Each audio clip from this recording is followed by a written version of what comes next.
Hi, and welcome to my podcast. My name is Ali Hart, and you're listening to How to Build a Creative Business in a Noisy World. This is my hindsight series, and we're just going through. It's brilliant. Every week, I feel like boom, boom, boom. I'm getting to interview interesting people, hearing their story, which I know you find value in too, because everybody's just a person at the end of the day, aren't we? We're all just building, just making our way. So, I thought it'd be really fun to have one of my mentoring students here as well, but also everybody that I have and my other mentoring students, they're people that I respect and appreciate and love the work that they do. And I'm so glad that they've been attracted to my mentoring style. But today I have Danielle Wallace. Hello, Danielle. Hi, Ali.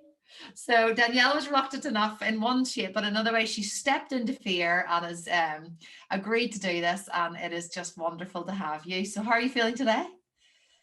Well, from a very snowy Donegal, I've butterflies in my tummy. Yes. I always shy away from these things, but you are allowing me to step out. So You are, and you're taking it, which is brilliant. Yes, it's frosty here, so it's snowing with you. Yes. So yes, it's very snowy here, or very frosty here. So it's obviously snowing with you then in Donegal. snowing here in Donegal, yep, the sky is full of it. Wow. Well, tell me then a little bit about yourself, about what it is you do. I know that your website launch is we're recording this on the 22nd of January, so by the time this airs, your website will be live and kicking. But I know what your blurb is on that, but can you tell us a little bit about yourself for everybody that's listening? So I am a wife. I am a mummy of two wee dotes. They might cause a wee bit of noise while we're doing this, but sure, that's nice. Yeah. I am a pharmacist as well, and I have been doing that. I've been in the pharmacy world from I was very young, 14, 15. I started in the shop and then just progressed up. Really? I didn't know that. So that was where Yeah. you started. So as in, because we have the Well, pharmacy side and then the shop, you were in the shop part. I started as like a Saturday girl. Mm-hmm. And actually, I started properly the year that I finished my A levels because I done art for my A levels along with maths and science. Okay. And Mummy says to me, you know, everyone else is filling out their UCAS applications, and there was, you know, all the hype about where are you going and what are you going to do, and I didn't know what I wanted to do. I wanted to do art. Wow. But Right. I wanted to do fine art at university, and Mummy says, "Do you want to be an art teacher, Danielle?" And I said, "Well, no, I don't want to be a teacher. I just want to be an artist." Yeah. He says, "Oh, artists only make money when they're dead. Go and use your brains." See, that's what happens, isn't it? So, because I didn't want to be a teacher, I knew that. Yeah. But so I left school with my A levels and I had good grades, and I didn't know what I wanted to do. So I got a job in the pharmacy.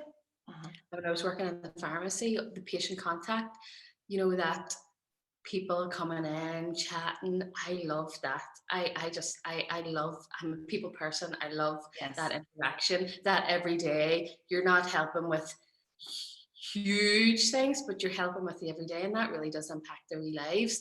So I thought when I was in there, you know, I actually quite like this. I think I could do this. Yeah. So I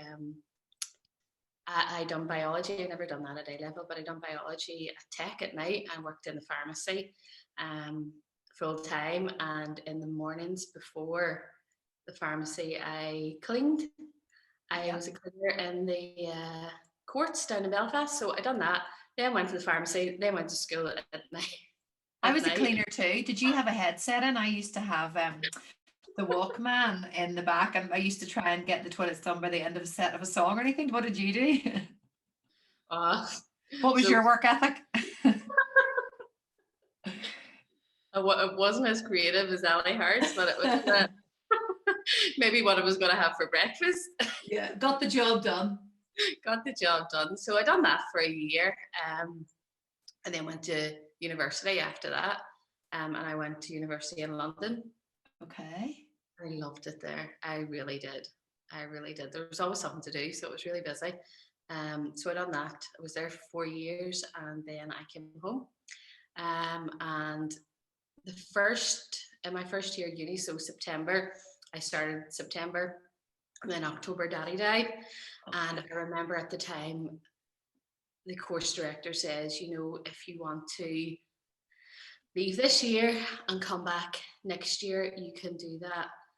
I thought, if I do that, maybe I'll never go back. Okay. You know, because when you come home and everything, Mm-hmm. you're needed. And I thought, you know, maybe if I do that, I'll never go back. So I was home maybe for about 8 weeks, and then went back and was there for 4 years, finished the course, came back to Belfast, done my pre-reg. So in pharmacy, you have to do your 4 years for your master's, and then you do a year pre-registration out in the community. So I was with Gordon's for a year, and then I done locum work, and then I met my husband. Right. Yeah, so I met Richard in Cork. Okay. 2 years after I came home. So we were at a Christian conference down in Cork. So a lot of churches all over Ireland all come together once a year, and it's like a week-long conference. Wow. And pastors come and speak at it, like Carter Conlon, and it's really you're in your wee Christian bubble, you know. Yeah.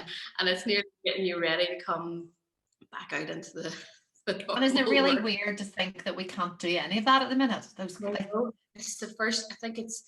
I think they're running it for 25 years. I could be wrong. So maybe a wee bit longer. And that's maybe the first year in 2020 that they couldn't do it. And that's where I met Richard. So so you were doing, that was your locum years, was it then, in pharmacy? Yeah. And would you say then, being in London, because you haven't even mentioned yet what you do in terms of what's your, I know, I can't wait to hear. Yes. So, but that's great to hear, because I want to know then as well. So with you then getting to, what do you want to title what it is that you do in the creative space then, and then we can work back, because I feel like London must have influenced your, like I wanted to move to London. I wanted to go to Goldsmiths, and yeah, so tell me, sorry, a little bit about that then. So it's I'm a resin artist. Mm-hmm. I would like to say I've always dreamt of being an artist, and everybody is. Everybody has their own creative outlet, their own flair, their own ability, and I've always, from as far as I can remember, I've always been creative. Well, so you said about A level. So did you say you did it an art and A level? Yeah. So art and science. So that it actually, I'm not sure I made that connection as well. That is like the perfect pairing of what.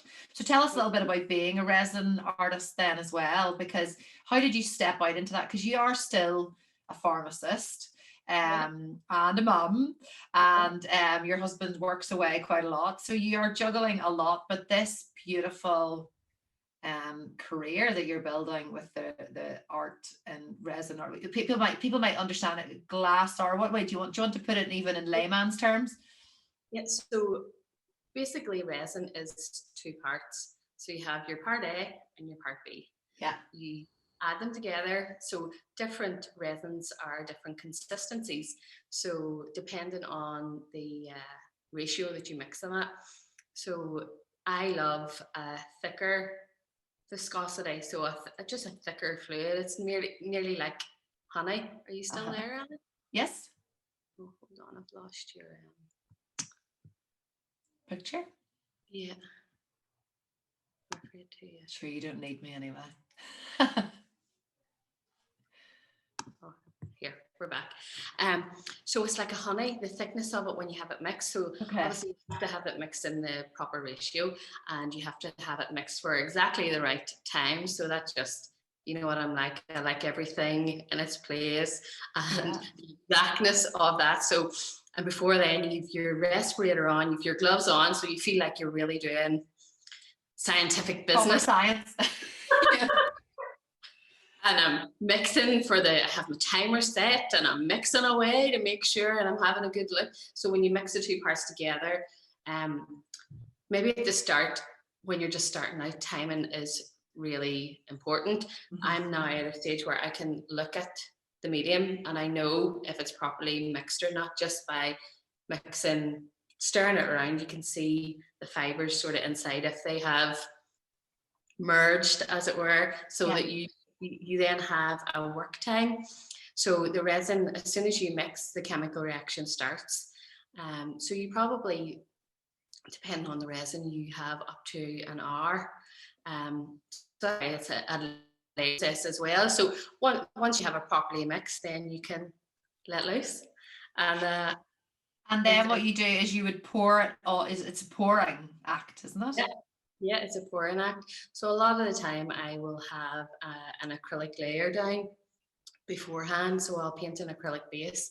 Onto what? Onto wooden board. You can, I mean, resin is amazing because you can, as long as the surface obviously has to be level if you're pouring, because otherwise it will flow off. But as long as it's level, you can pour on most things, bar plastic. So metal, wood, canvas. Brilliant. You know, anything that you can level. And then obviously after you pour, you get your heat gun out, so it's still quite scientific. It's so scientific.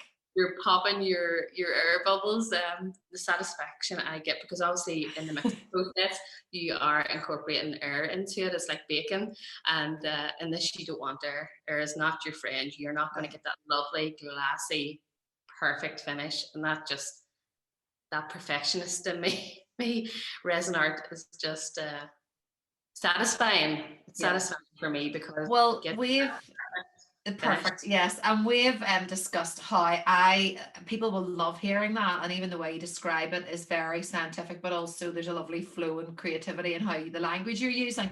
I think that it's really interesting that you, as you say, because I am so messy and scatty, and I've got my paintings behind me here. I just think it's a really messy process. But I remember you saying in one of the first mentoring sessions how it's like that build up is part of it for you, isn't it? The getting dressed, the organizing, the measuring. Whereas it's amazing how we're all under this creative umbrella, but we're programmed so differently. Because I'm like, I get an idea, have to get it done immediately. It doesn't even matter if the surface is right. But tell us then a little bit about how you started that. When did that start? So you're saying, because art creativity is obviously in there. We're saying about London influences. When did you make the leap? I've always sketched, I've always painted, I've always stuck with the standard traditional artistic and mediums, and it was, I think it must be nearly 4 years ago now. I'm trying to go off Isabella's age, because it was when we moved into this house, and I had when we were building the house, I dedicated a room. It's not a very big room, but I was like, that is going to be my room for art. I've never had a space just to do what I want to do, what I love to do, where, I'm passionate about it.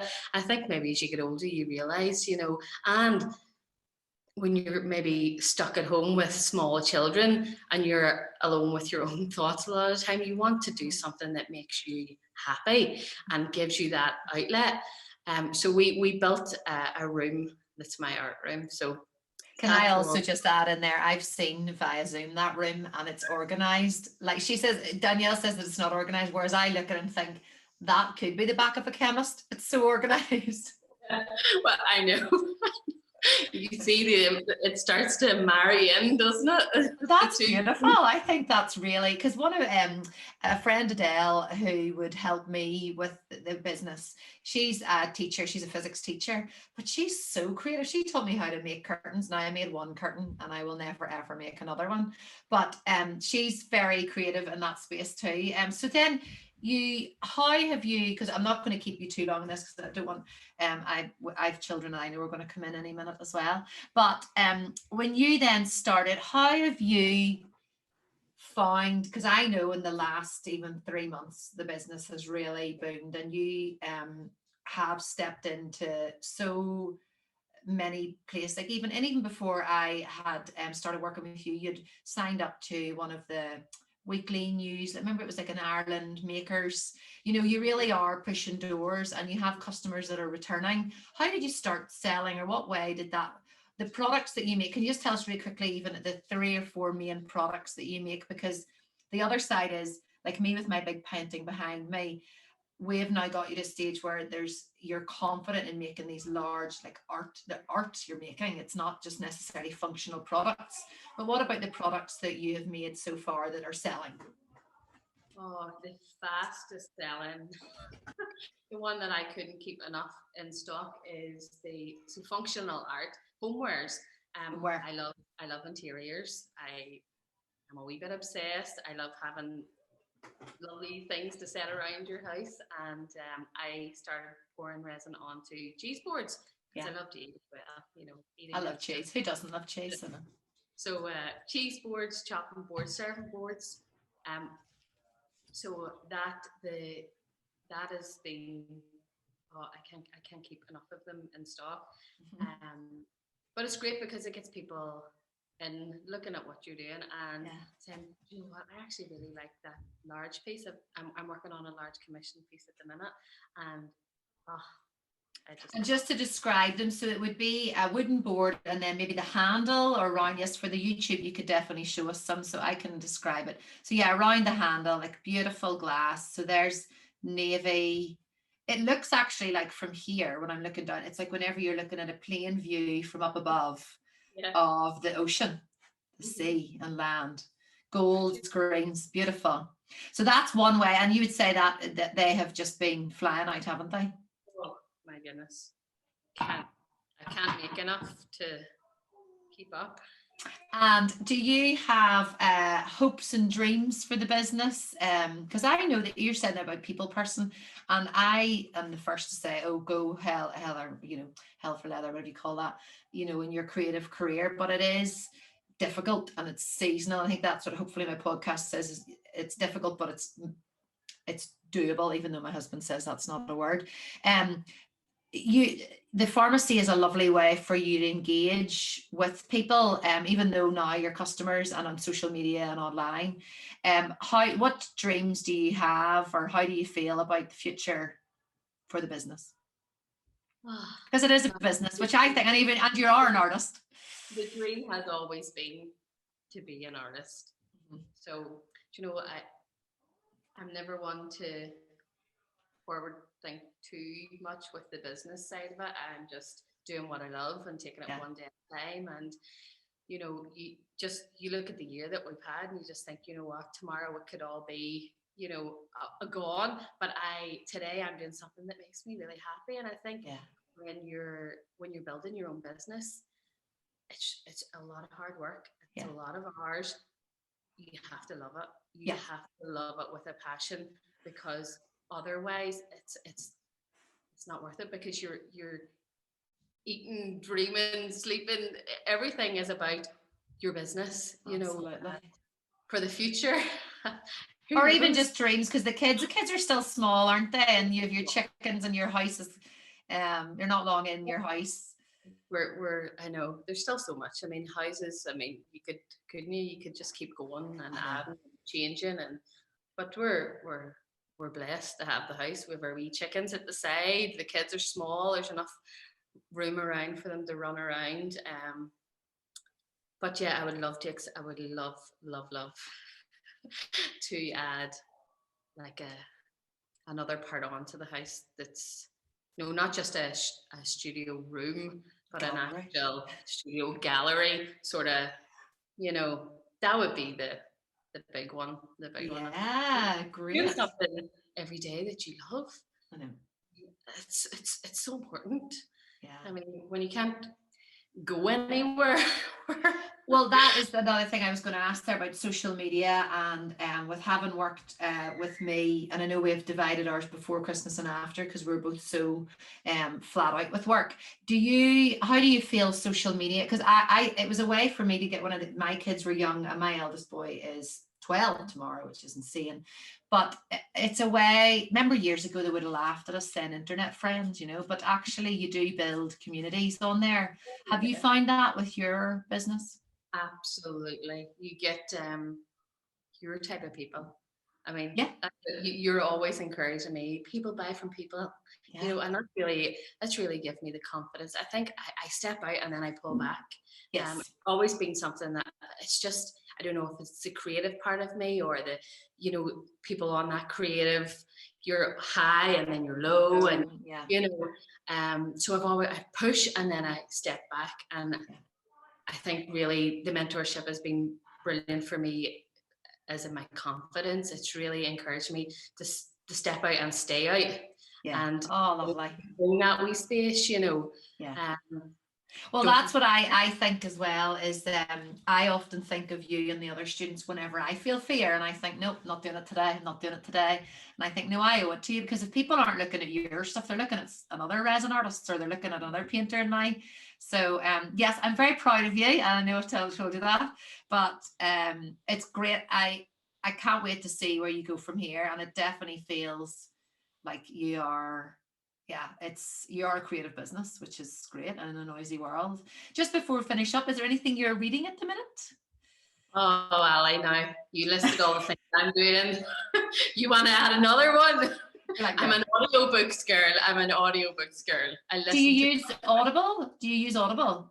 Okay, I used it and I could not work it, but I figured out it's easier on the laptop. I think I wasn't using it right on my phone.